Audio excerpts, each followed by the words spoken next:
시험 끝나고 아이들은 좀 재밌게 놀았나요? 네, 어떤 친구는 2학년인데 저한테 그 공포 영화 살목지 봤다고 연락 오더라고요.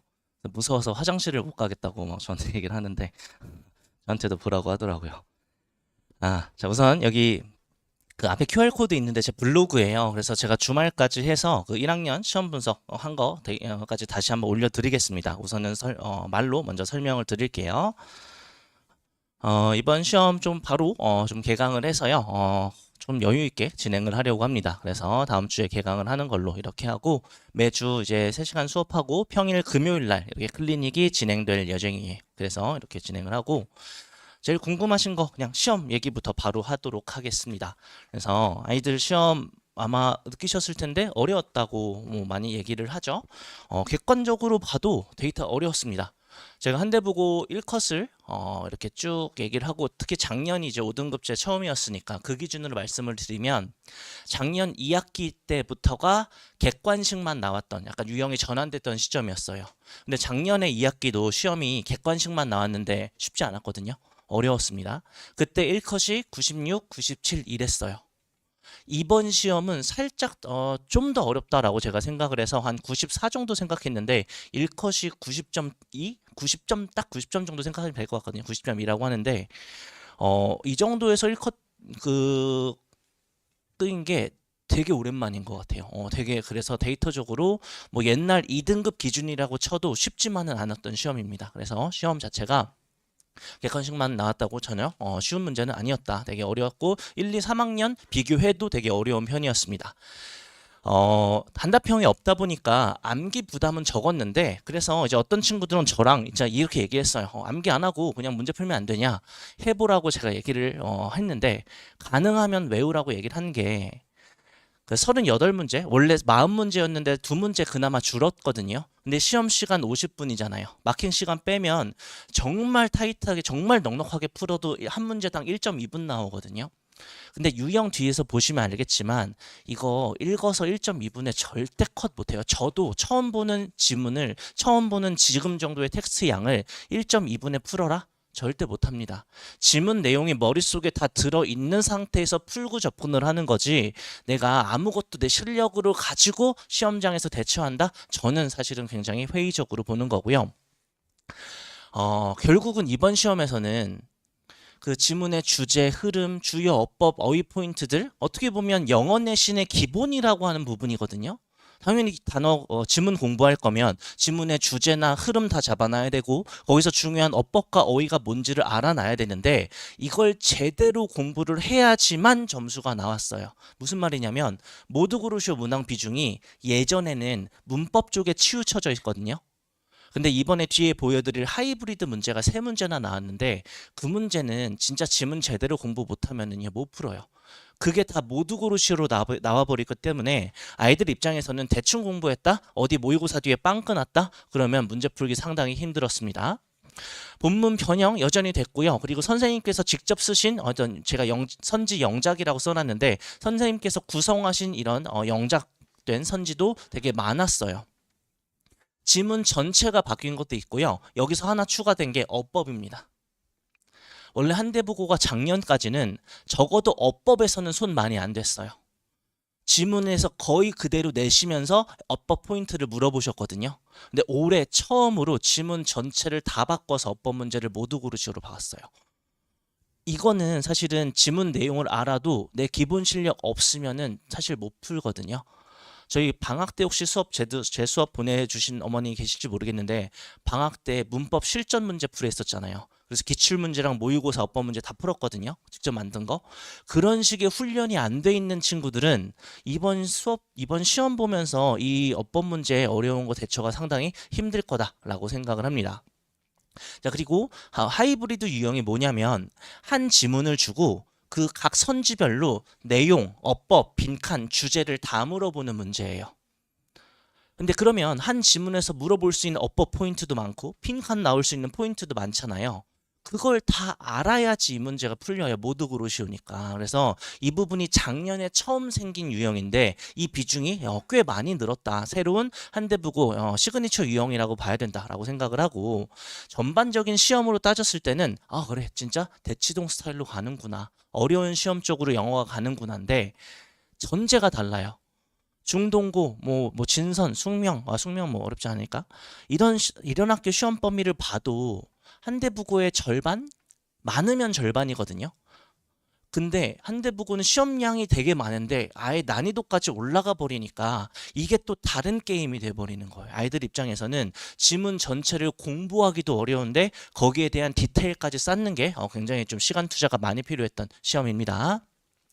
어법 킬러 문제, 어법만 다뤄진 문제는 총 5개였습니다. 어법만 나온 건 3문장이었고요. 하이브리드의 2문장까지 추가돼서 5문제가 어법이 활용된 문제로 나왔어요.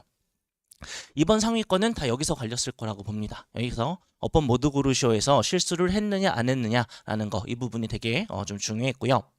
그래서 제가 굳이 말씀을 드리면 적당히 공부해서 점수 안 나오는 시험이었어요. 변경된 지문, 선지 독해가 안 되면 우선은 진짜 지문 내용을 알고 파악을 해도 풀기가 굉장히 힘들었고요. 단어장 얘기도 간단히 드릴게요. 단어장이 데이가 12 정도가 나왔는데 거기서 예문 활용 다 됐고요. 예문이랑 표제어만 아는 게 중요한 게 아니라 8문제 중에 4문제는 유의어까지 활용했어야 됐어요. 그리고 그 명사 형태 활용까지 나와버리니까 사실 중학교 때 단어 안 외웠다 하는 친구들 저한테 종종 고해성사 하거든요.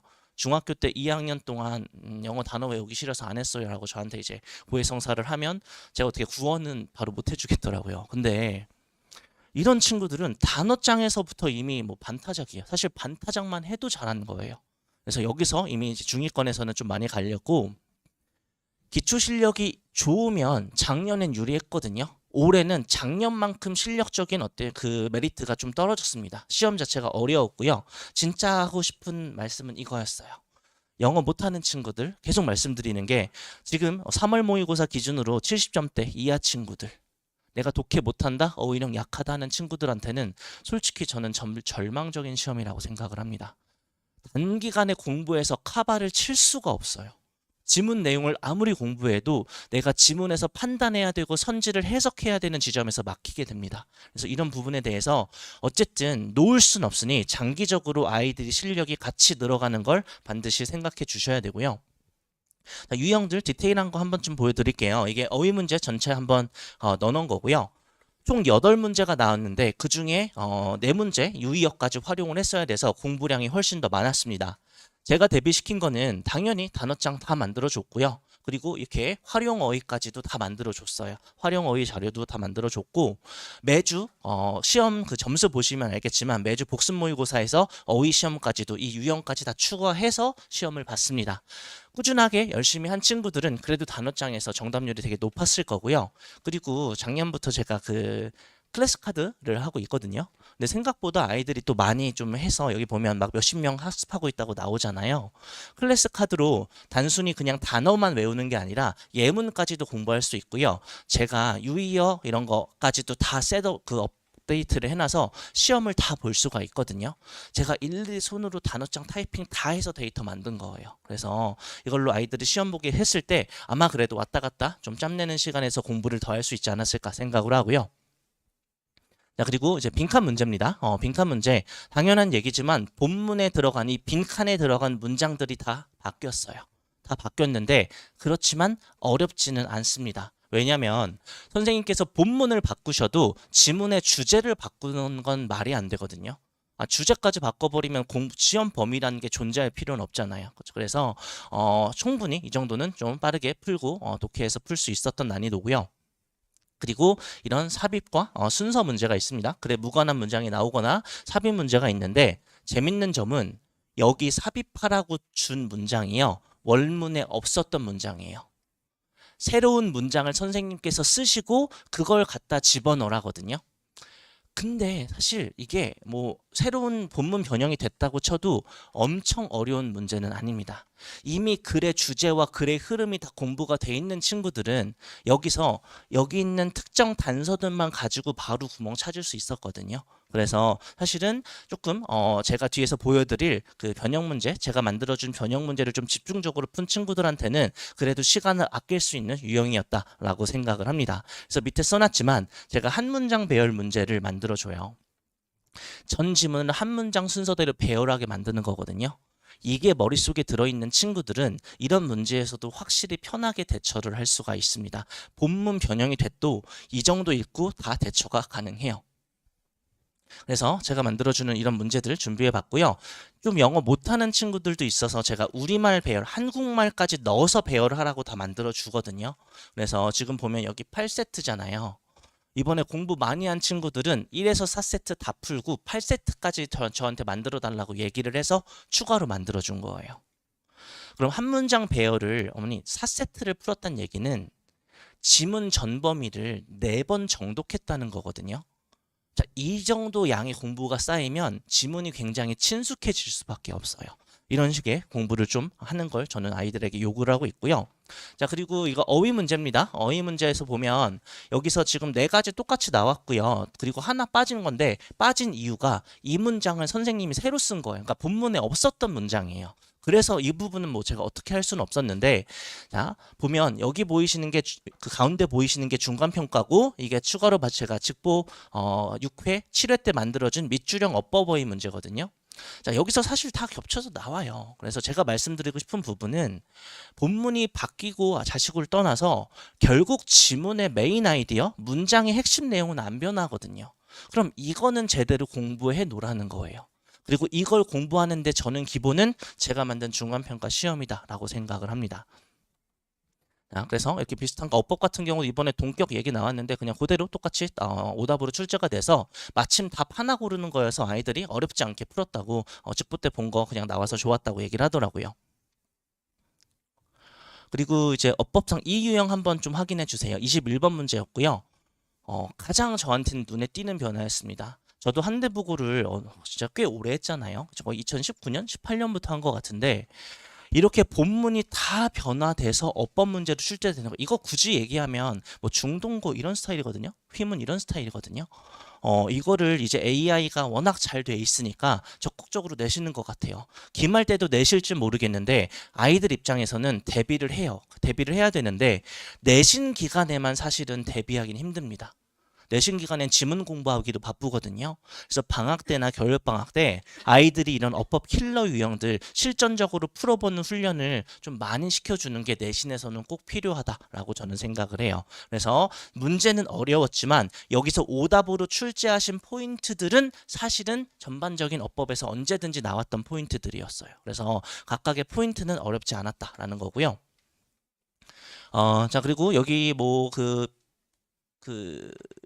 네, 이게 이 유형이 그겁니다. 그 하이브리드 유형이에요. 그래서 이게 이번에 3문제가 나왔고 그 중에서 2문제가 모두 고르시오로 나왔습니다. 여기 선지 뭐 천천히 한번 보시면 되는데 지문 내용, 뭐 밑줄 의미, 그리고 뭐 문법, 빈칸에 들어갈 표현 이런 것들을 하나하나 다 물어보고 있기 때문에 아이들 입장에서는 어쨌든 다 읽고 풀어야 되는 문제예요. 그래서 시간이 되게 많이 걸리고 지문 공부가 빵꾸 나 있으면 시간이 그만큼 더 오래 걸리게 되는 문제였습니다.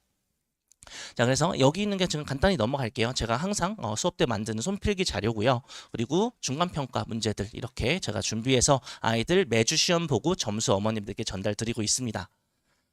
그래서 여기 이게 그 중간평가가 만들어진 원리를 통해 그 애국가로 만들어 본 거거든요. 그래서 뭐 애국가 다 공부해 있으면 여기 중간평가 다 풀 수 있다라는 말씀을 드리고 싶은 거예요.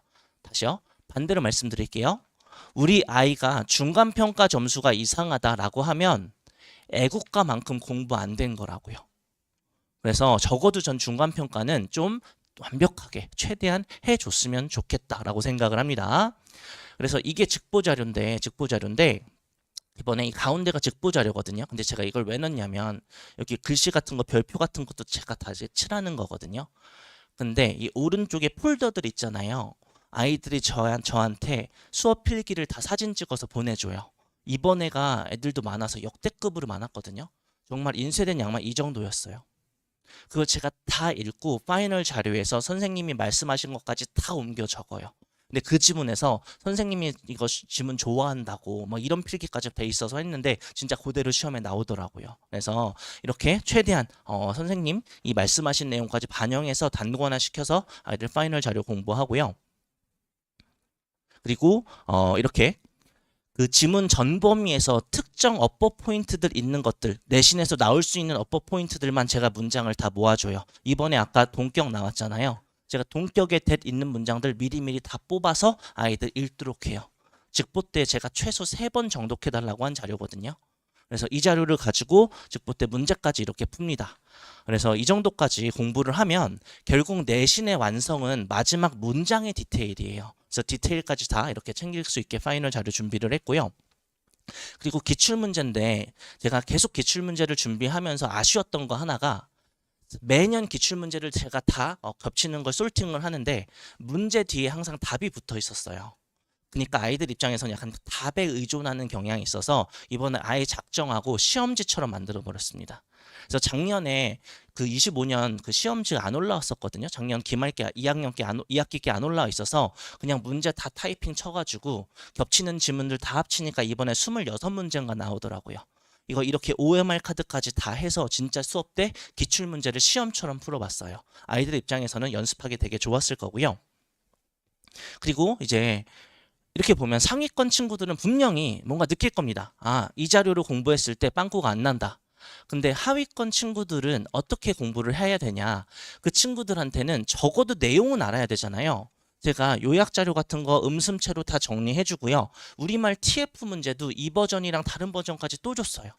우리말로라도 내용 좀 알고 가자. 그리고 그거라도 했을 때 풀 수 있는 문제가 분명히 있었습니다.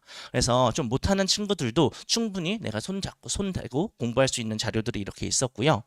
자, 이게 제가 매주 보내드렸던 스탬프 페이지였거든요. 그래서 여기 뭐 빨간 거 한 주치 말고는 이 친구가 숙제 다 보내줬고 마지막 주차는 이제 그 공지 안 나가니까 없는데 이번에 100점 맞은 친구거든요. 100점 맞은 친구 스탬프 페이지 그냥 몰래 갖고 왔는데 상위 1% 나왔잖아요. 그렇죠?